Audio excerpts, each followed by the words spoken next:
Doug McIntyre here from Yahoo Sports alongside Ali Krieger at US Women's National Team Media Day ahead of the 2019 FIFA World Cup. So Ali, you've been away from the team for almost 2 years. What's it like to be back? A dream come true, honestly. It was a tough 2 years, but I wanted to just stay ready, and the team has welcomed me with open arms, and there was a slight adjustment period, I think, at the beginning, just to kind of mentally prepare to be back in, because I was working on some other things that I wanted to pursue outside of the team. So it's been really, really incredible and a dream come true. Jill cited your experience when she called you back. Yeah. If there's any question mark about this team, it might be the backline. Jill likes to throw numbers forward. How is your experience going to help that backline at this World Cup? It's going to be huge. I think whether I'm starting or not, I'm able to see the game well as a defender and really help the backline.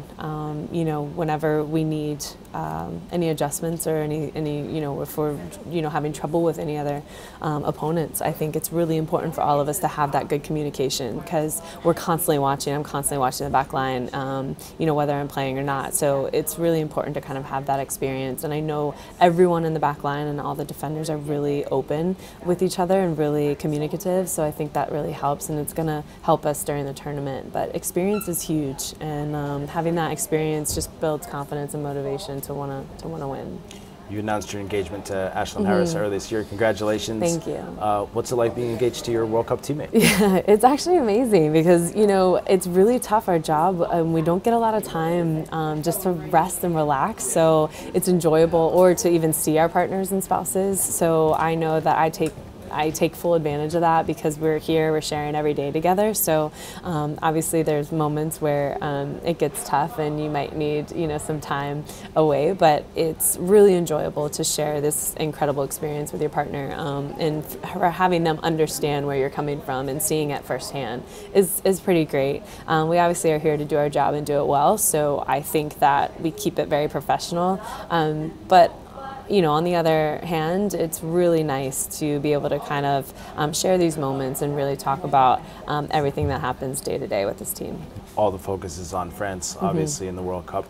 It's also the 20th anniversary of the '99 championship this summer. Just so if you could look back for a minute, how important was that group and that win for the United States in terms of inspiring you as a young player? I mean, it was pivotal. They were so important for me as an 11-year-old girl. It was kind of my aha moment watching them. I remember I was in DC watching one of their games in the World Cup, and sitting up there in the stands and looking down at these powerful, badass women was pretty incredible for me to see. And just the competitiveness, the drive, the passion, and the way that they would give back to the game, the way that fans that would react, the way that they made me feel. I really wanted to pursue this career because of them. They've really inspired me, and now giving back to them, hopefully we can win gold and celebrate all together the 20 years. It's hard to repeat as world champs. Only one team has done it before, Germany. Yeah. How are you guys going to do it this summer? We're really going to focus on us, and one game at a time. Everyone's talking about are you going to the White House? Are you going to be planning this or that, or what's going to be? It's actually like, no, our most important game is against Thailand, and they're going to be tough to beat.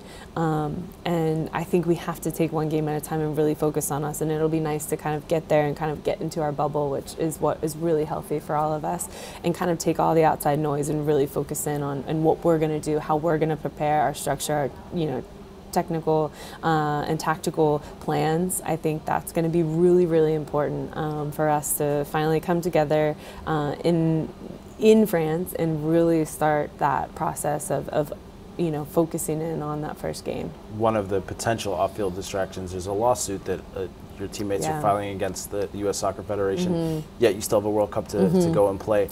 How do you not let that become a distraction?